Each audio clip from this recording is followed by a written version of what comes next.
Welcome to the Enterprise Excellence Podcast, where we explore how to engage and align everyone in an organisation to execute continuous improvement and innovation.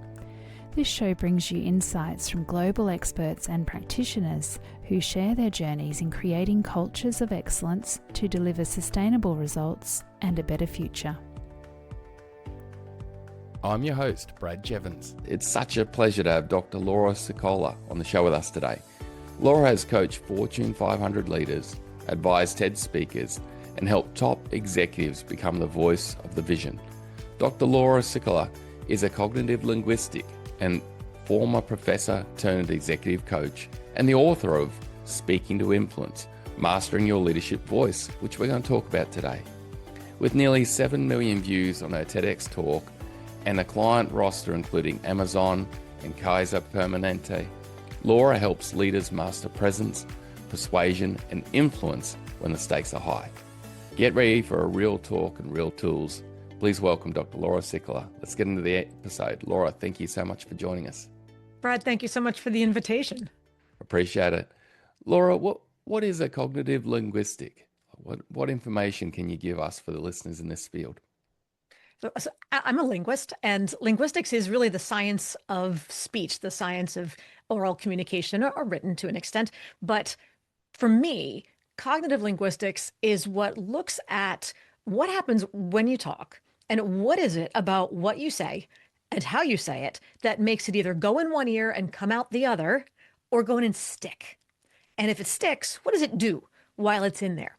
And that thing that it does is what creates the gap between what you think you said and what they think they heard that gets you a result that you may or may not want.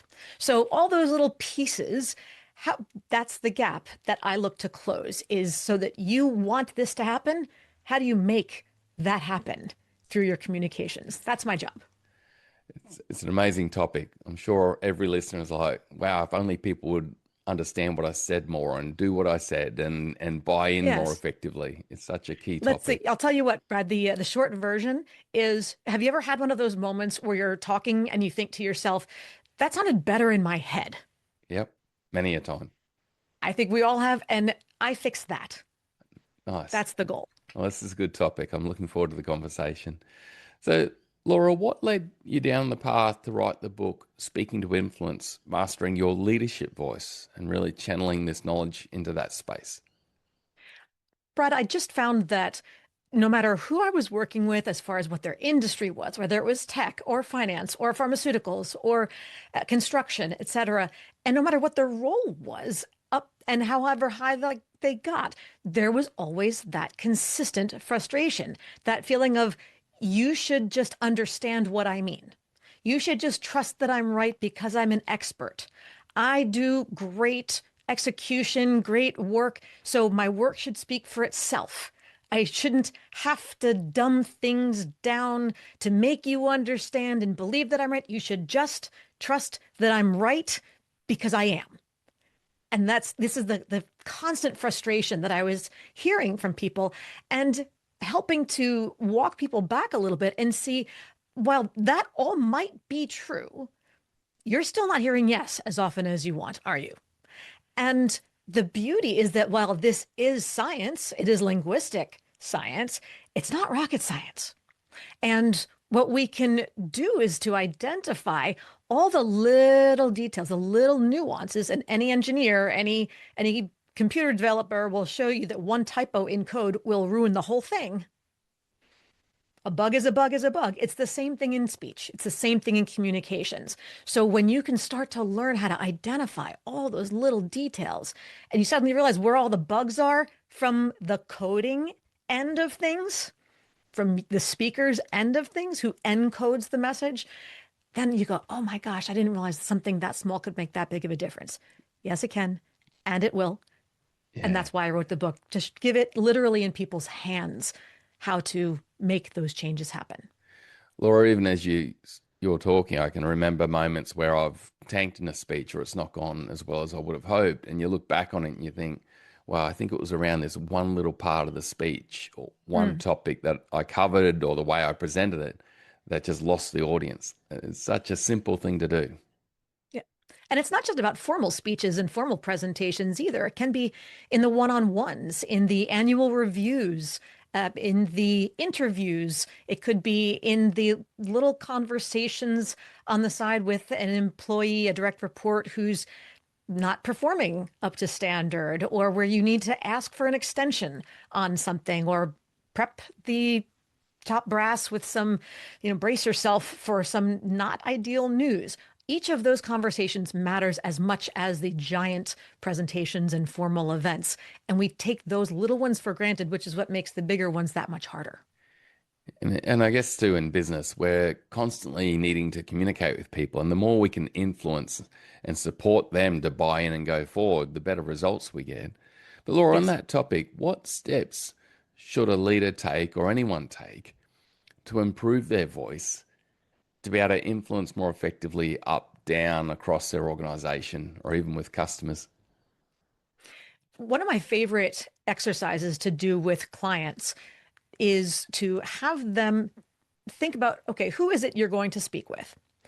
Who are you trying to influence to get them to say yes to what? Again, formal or informal context. Write down 3 adjectives, 3 personal qualities that in the course of that conversation, you want that listener to perceive in you. And one of those 3 can't not be just smart or synonyms of smart. You're smart. We're going to give you that one. That's default. But what else? Is it empathetic? Is it passionate? Is it creative? Is it trustworthy, confident? What else do they need to see? Then second step is video record yourself just opening the conversation. What's 1 minute worth of information that you want to share with that person? Then go back and watch it and ask yourself, if I didn't know this person on the video, would I say, boy, that person really comes across as confident and empathetic and focused? And chances are, even if you just rate yourself on a scale of 1 to 3, 1 being not even close, 2 being sort of, but could definitely use improvement, and 3 being absolutely, most people would, and I'm guessing most of your engineers will insist on putting in decimals in their self-evaluations. And they'll say, well, I mean, I'd give it like a 1.7. You know what? Rationalize whatever decimal points you want. It's not a 2 and it's definitely not a 3. And that's on you. That opens the world to recognizing where we need to make some adjustments for ourselves. Yeah, I love it. I love it, Laura. So really think about who you're talking to. Write down the 3 qualities you'd love to get across about yourself as you communicate with them. Do the 1 minute recording and then look back over it and rate yourself. And use Yes. decimals if you want to, if that's part of your makeup. Yes. I had one client that I did this with. It was our very first session, and he had the reputation of being a bit of a hard nose. Let's put it that way. A little bit rough around the edges, to put it mildly. And we just did that. And he just had to give some feedback to that underperforming person. And we watched it. I didn't say a word. And after that 1 minute, he looked at me and he said, I sound like a total, and you can fill in the blank with whatever you want from there. And let me tell you that fill in the blank piece was not one of the 3 qualities that he had recommended. And he's like, I thought I was being nice. Guess what? The movie in your mind is not the movie everybody else watches afterwards. So we got to close that gap. Mm. And nothing like seeing yourself back in a video recording to be able to find those gaps. Laura, Oh, it's excruciating. Yeah. But it's powerful. And there's no truth greater than what you see on that video. Laura, when we're watching back that video, what are some nuances that we can look for to then be able to tailor and improve to be able to enhance our ability to influence? There are 3 things that you need to look for, and they all need to align congruently with each other. It is your words, your voice, and your body language. In other words, your verbal, your vocal, and your visual communication. So the verbal is the transcript. Think of it that way. The words that you said, whatever they are, in the order in which they came out. The vocal is the sound of those words, the speed, the volume, the energy, the tonality, the pacing, the pauses, the fillers along the way. And the did you use upspeak and sound like you're asking a lot of questions over and over again? Or did you just kind of fry out at the as you're grumbling your way through it, or maybe start okay, but then trail off at the end of your sentences? All of those things add a interpretation to what the actual words mean, whether it's accurate or otherwise. And then, of course, your visual is things like your facial expressions, your body language. Are you making eye contact? Are you grimacing as you're doing it? Are you rolling your eyes and don't even realize that you're rolling your eyes out loud, so to speak? But all of those things change people's interpretation of what you mean by what you say. And that's where you realize your intention is completely missing the mark from with what you are trying to accomplish and what versus what you actually accomplish. Laura, I love it. We've got the voice or the words that we're saying. We've got the vocal. I love the word vocal that you've used there too, because I hear tone used a lot, but tone's like Yes. one component of vocal. There's so much more to Sure. vocal, and then body language. The question I've got for you here, Laura, out of these three, and I know studies have been done in the past on this, but what would you say are the most powerful components when it comes to communicating around voice, vocal, and body language? The what's most important really, and people love to cite the Morabian study from the 60s, which says and which people misquote as being, well, 55% of all communication is nonverbal, is physical, and 38% is voice, and only 7% is words. That is not accurate as stated. What matters most is the alignment between the three. When they all seem to be indicating the same message, that's where you become credible. It's when there's a misalignment that doubt is cast. So if you, and I'm going to go back to my original anecdote about the clients who came across a little grumpier than he intended to, it was because although the words objectively were accurate, the work wasn't meeting standards of sorts. The tone of it was very abrupt and just very flat. And the face was just very emotionless and very robotic and hardcore. And it was factual, but it was really very bracing. And I can imagine being on the receiving end of that. I'm sitting there thinking, are you going to fire me? I can't really tell because I kind of feel like you hate me right now, or you're just really disgusted by the fact that this is happening. And that would be my interpretation as the listener, and someone else might interpret it differently. But if your goal was to come across as encouraging and wanting that person to succeed somehow, that did not come across. So where is it that your delivery is undermining your intention because it changes what the words are? In fairness, you do need to start with the right words. Because if I say to you something like, you keep giving me these work with these errors in it, are you trying to get me fired? Why are you giving me this Yeah, expletive? yeah, It doesn't matter if I say it nicely. So are you trying to get me fired by giving me this yeah, crud? I can say it with a smile, but you're still like, am I doing what? That yeah. I can call you an idiot nicely. It's not going to make you like me better just because. So the words, think of it this way: the words are the foundation of the house, and the delivery is the walls and the Mm. roof. And the You delivery is have your to vocal and your start. body language. Yes, Yeah. yes, but you have to start with the right words in the first place and then Mm. deliver them effectively. You can't have one without the other. Yeah.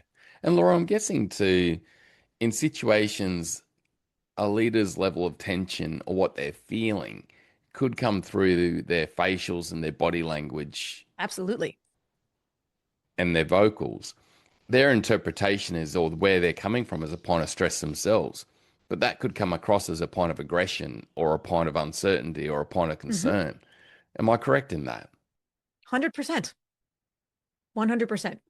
Wow. So it makes an interesting topic, doesn't it? Because you've got to work with your brain as much as you work with anything else to have those three components come across in an aligned way to get that intent across that you're trying to get across. Yes. And that's where trust comes in. Not just trust that you can execute the work technically, but trust that you can lead people, trust that you can align a team, that you can create cohesion, create that trust, create that culture that you want of transparency. If you want people to come to you with suggestions or letting you know when there's a problem or not throw each other under the bus, you have to create that team culture of trust, of collaboration, of, nope, I'm not going to shoot the messenger. Let me, but if you say, look, I want you to come to me when there's a problem and we got to work this out, I'm not going to shoot the messenger, just come tell me. And you're going, you say that now. Yet somehow I kind of want John to tell you the bad news and not me, because I want to see if heads roll before I decide to volunteer my own for the chopping block.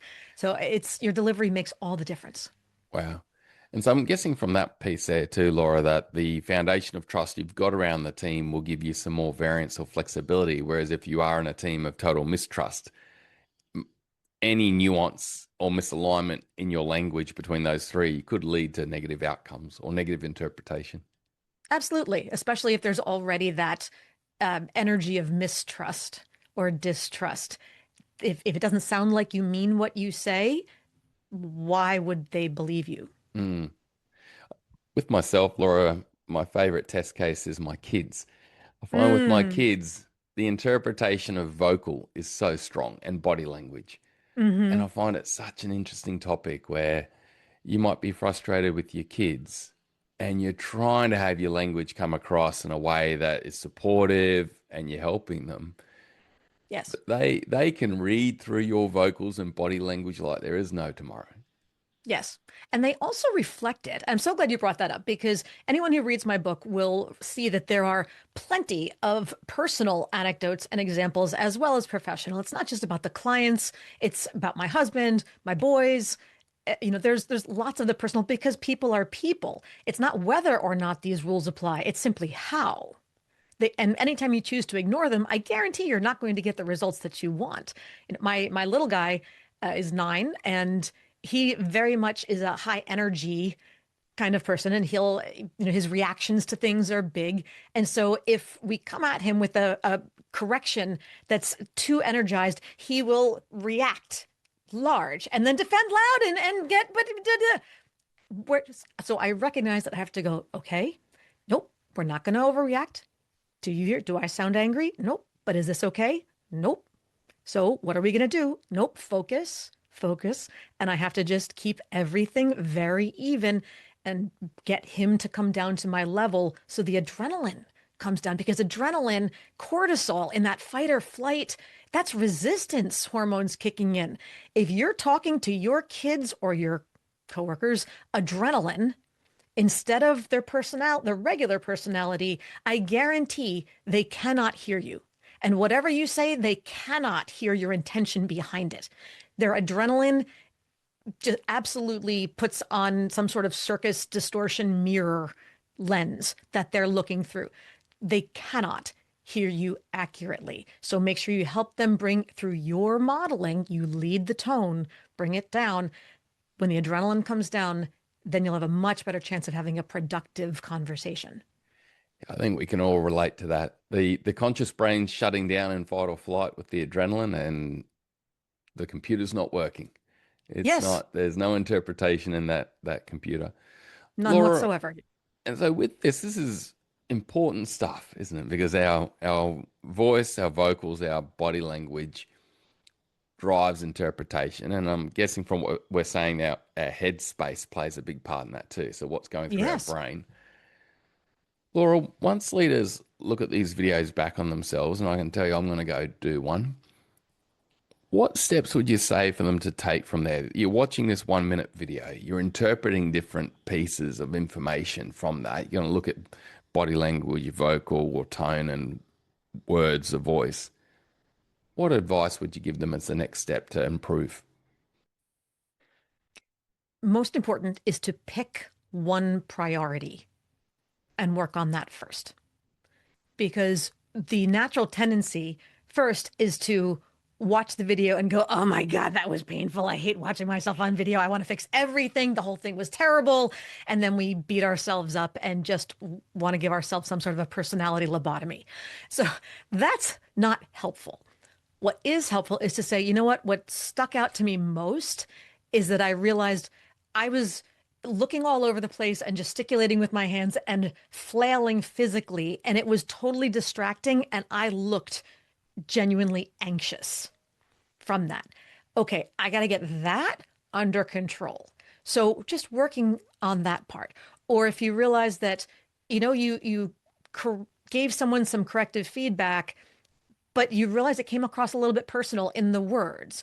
It's saying you're not living up to your potential is a judgment as opposed to the this error rate is X, and I know that you're capable of this particular level, and or this is our standard. We need to hit this specific numerical standard. That's objective. You can't argue with that. So maybe you need to work on taking the personal statements out and keeping the feedback objective and inarguable. There's many things, or maybe you just realized your tone was you're trying to thank somebody for something. And you said, yep, thanks, really appreciate that. You did a good job. And then you listen and you go, wow, I just sounded like I was reading off the back of a shampoo bottle. Yeah. That didn't exactly sound sincere and, attaboy kind of conversation. So maybe you got to dig a little deeper next time. You wonder why nobody likes you or trusts you. It sounds like you couldn't care less, even though they just busted their hump for you for the last 6 weeks on this project. Yeah, and So I'm what guessing stuck out? depending on our personality and our preferences, we'll have strengths and opportunities in other areas. It Yes, sounds like flexing is the key, learning and flexing from that. It's very such an much. important topic, Laura, because when I look at some of the most influential people in the world and the people that have driven change for the good or the bad, to me, one of the key skills they've worked on is their voice, their vocals, and their body language. Hmm. It seems to be a common pattern around people who influence. They can work these three things well. Yes. Yeah. And it's flexibility that matters because here's one observation that I've made that where people get themselves stuck is in looking at themselves in very binary terms, especially around the concepts of authenticity, which is a big buzzword everywhere now. And they think, well, this is me, that's not me. Here's my box, that's everybody else's box. I don't want to leave my box and get stuck in their box. And there's no boxes. Get out of the box. So the same way that I'm now talking with you in this leadership podcast, coaching kind of context, we'll call this my blue. And I like to refer to everybody as having a prismatic voice. This is one of the chapters in the book. And it's that we have all of these various hues and tones and styles that we naturally switch back and forth between. So, and I talk differently to that 9-year-old son of mine. I'm not going to talk about these topics. I'm not going to talk in Yeah. this way. I'm not going to use the exact same voice. It's still me. Both are still authentic. I just recognize the contextual need to adjust a little bit. And so the notion of the prismatic voice is, if Brad, if you've ever seen one of those little crystals, those little sun catchers that maybe Yeah. hangs from the kitchen window or the car mirror or something like that, the sunlight hits it and you see the little rainbow on the other side. All those colors are part of that sunlight. Similarly, we have all of those colors in us. We'll call this my blue. We'll call the conversations with my son my yellow. And I can shift between blue and yellow as long as I'm consciously aware of the value of doing so, because your audience will respond better to the blue. He will respond better to the yellow. It's still me. I just need to have the emotional intelligence radar turned on to recognize, adjust the tint. Yeah. And like you said, Laura, one dangerous path is to keep yourself in that box of the authentic, this is the way I am, take it or leave it. Mm-hmm. And our Yes. influence level is going to reduce versus Yes. I can flex based on the person I'm engaging with to work to get the best outcome. I love it. Yes. I love Yes. it. And authenticity is not a synonym for comfort zone. Mm. That's another incredible excuse that I hear people make. Well, that's not me. I always do things this way, and that's my comfort, and so, to do something else is inauthentic. No, it's a learning curve. It's not inauthentic. It just means you're not as good at it or you don't prefer it. Get over your ego and learn to flex. That's not the same thing, and it's not an inauthenticity Yeah. betrayal of self Yeah. to learn to speak somebody else's language if you need them to understand content and intent. Yeah. And I love the analogy with your kids as an example because most people you would expect would try to flex to some degree for their kids. And Yes. like if we can flex for our kids and we do it to get a better outcome for our kids, why wouldn't we do it elsewhere? That's a great point, Laura. Laura, along this journey, and you've studied this space for a long time and written books and TED Talks and all sorts of amazing things. But what's been a recent or a major insight that you've had on this journey? The the biggest piece that I keep hearing is the my work should speak for itself. And people, I shouldn't have to do all this stuff because I'm already at the CEO, SVP, senior managing director of the universe position. So people should just know that I'm right. And they should just accept what I say and do what I tell them to do. And that is the most limiting approach because it ignores all of that stuff that we just discussed about the prismatic voice. And where they go from that, and I'm going to be a little bit incendiary here, but from that ego driven, just do it because I said I'm right. I don't want to have to change for you. I want you to change your listening for me. That's where they get stuck. And when they learn to adjust the messaging, and there's a few ways we can discuss, but when they learn to adjust the messaging, that's when the doors to the universe open. Hmm. And I'm guessing that links back, Laura, to what you said around your points on how to influence and be more effective with your language. Is start with who are you talking to and Yes. then flex into who Yes. you're talking to. Are you talking to your sales team? Are you talking to your finance directors? Are you talking to your engineers? Are you talking to the people who are out literally in the fields and in the mines and in wherever else on the farms? They have very different lenses and they don't care what yours is.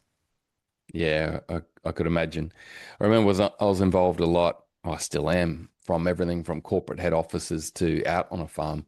And Laura, even myself, I watch what I dress when I go to those locations Yes. and flex what I dress. Do you agree in that really flexing even down to, I guess, body language I see as part of how you look dress Mm-hmm. wise and tone wise? 100%.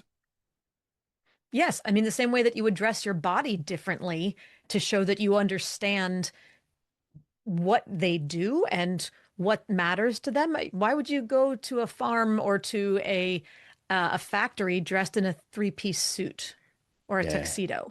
They would look at you like, "What are you doing here? Exactly how stupid are you? Are you yeah, that clueless? Or who are you trying to impress? Or what do you think we are going to do?" And we all have a full wardrobe at home. I would presume, right? We have our business casual, we have our jeans and t-shirts and hoodies and whatever else. We have our formal wear, we have our gym wear, we've got whatever, our business professional attire. It's all our style of each of those different levels of formality, but we know contextually which part of the closet to go to. yeah. And that's important to recognize. Yeah, because I'm guessing, I'm assuming that, it's part of body language, isn't it? That Yes. the other person is interpreting your whole body and how you look in that regard is going to play a part. Laura, one final question I've got for you from a point of curiosity myself. Part of flexing and being able to flex, I've heard in the past is, think of that person you're turning up with and flex into their style. If Hmm. they're more short, sharp, and be brief, lean into that. If Hmm. they're more gregarious and talkative and humanistic, lean into that. What's your thoughts on that, Laura, considering their personality and how they are at the moment and flexing into where they're at? It's actually very important. And no, it's not acting. And no, it's not imitating or mimicking or doing anything inauthentic or trying to be someone else.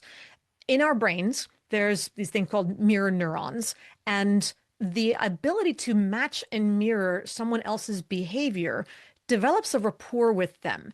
The expression birds of a feather flock together, or like recognizes like, that we feel more comfortable with people who are like us. And so I mean, I've been on tons of podcasts. I hosted my own for 4 years, hundreds of episodes. And to have a smooth conversation and to get comfort, to build the rapport both with the host or the guest and the audience, it is important to adjust a little bit. So, for example, by contrast, I had on one show, I had a client, excuse me, I had a guest who was super high energy, very bubbly, fast talker, loved to tell stories and used her hands.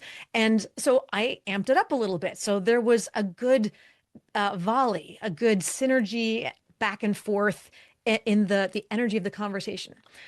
On another episode, I had a pair of authors who had co-written a book, and it was about silence in communication. And the way that they talked was like this. It didn't matter whether it was author A or author B, but this was their voice and their volume and their pacing and their overall energy. There's no way I could have responded to them like I responded to the first guest that I mentioned. I mean, it would have been like someone who doesn't know how to drive a car with manual transmission trying to learn how to use the clutch that very first time around. And you're just on that bucking bronco of a horse jolting all over the place. It would have been a horrible conversation to listen to. So to be able to adjust to mirror the style of speech and not imitate, you're not mimicking again, but to adapt so they feel comfortable with you, because neither of those guests would have been comfortable with me had I addressed them in the way that I connected with the other guests. That's an important skill to have. It's not being inauthentic or fake. Yeah. And it's often what we see, but isn't it? I guess it's such a key aspect to learn and build capability. And if you want to influence, but even I know myself when I think back on my history, Laura, that high energy, I've come into the room with a more introverted person before, and I've just watched, wow, I didn't interpret it back then. I didn't understand that shock and horror look on their face was, oh my God, he's Brad again. Yeah. Well, and they're overwhelmed Mm, by the wave of energy that comes at them. They need you to approach a little more cautiously, let them kind of get used to you and before you encroach into their space. yeah. And someone else, of course, who's the opposite and is like, yeah, come on in, let's have a seat, let's talk about these. And you gently creep in. They're like, are you scared of me? What's the problem here? Put on your big boy shoes. Let's have a conversation here. Come on. Let's go, step up, show a little spine. So, and it's all about interpretation. So read the room and adjust as necessary. I love it. Such important topics, Laura. And I want to thank you for coming onto the show to share this information and knowledge to our listeners, because I'm sure they're all looking to influence and support people every day, whether it be kids or at work or at home. Laura, how can people reach out to you and connect, get the book, learn more? Thank you so much, Brad, for the invitation again. Number one, of course, you can always go to my website, which is simply laurasicola.com.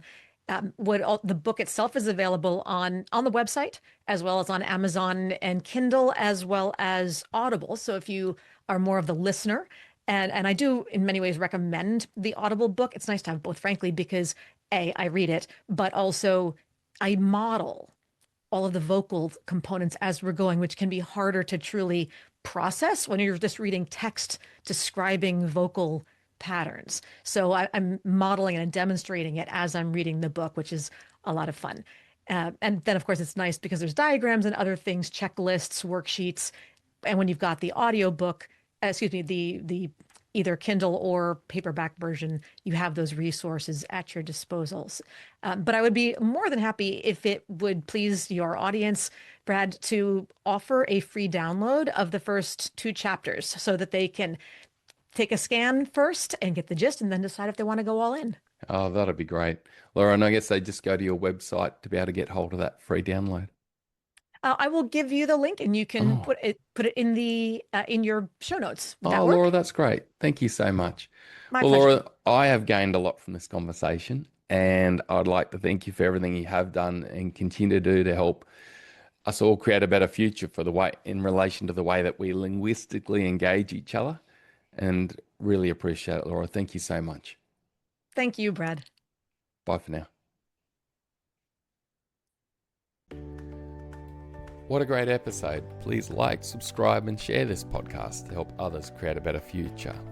Remember, everyone, you can also go to the enterpriseexcellencegroup.com.au website under resources to get hold of the 2 free chapters Laura has kindly provided us for you to get some initial insights on this book.